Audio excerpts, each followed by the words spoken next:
Hello friends, ഈ വീഡിയോയിൽ കാണുന്നതാണ് ലെമൺ വൈൻ എന്ന വള്ളിയിൽ കായ്ക്കുന്ന ചെറുനാരങ്ങ.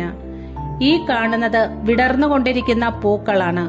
ഇത് പഴച്ചെടിയായിട്ടും അലങ്കാര ചെടിയായിട്ടും വളർത്താവുന്നതാണ്. ഇതിന്റെ പൂ കാണാൻ നല്ല ഭംഗിയാണ്. 365 ദിവസവും ഇതിൽ പൂക്കളും കായ്കളും ഉണ്ടാകും. ചട്ടിയിലും നിലത്തും വയ്ക്കാൻ പറ്റുന്ന ഒരു വള്ളിച്ചെടിയാണ് ലെമൺ വൈൻ. ചെറുപുളിയും മധുരവുമുള്ള നല്ല ഓറഞ്ച് നിറത്തിലുള്ള പഴങ്ങളാണ് ഈ ചെടിക്കുള്ളത്. ഇത് തക്കാളിക്ക് പകരമായി കറികളിൽ ചേർക്കാനും അച്ചാർ ഉണ്ടാക്കാനും നല്ല വൈൻ ഉണ്ടാക്കാനും സാധിക്കും.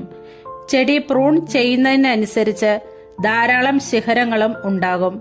ജലാംശം അധികം ആവശ്യമില്ലാത്ത ഒരു ചെടിയാണ് ലെമൺ വൈൻ.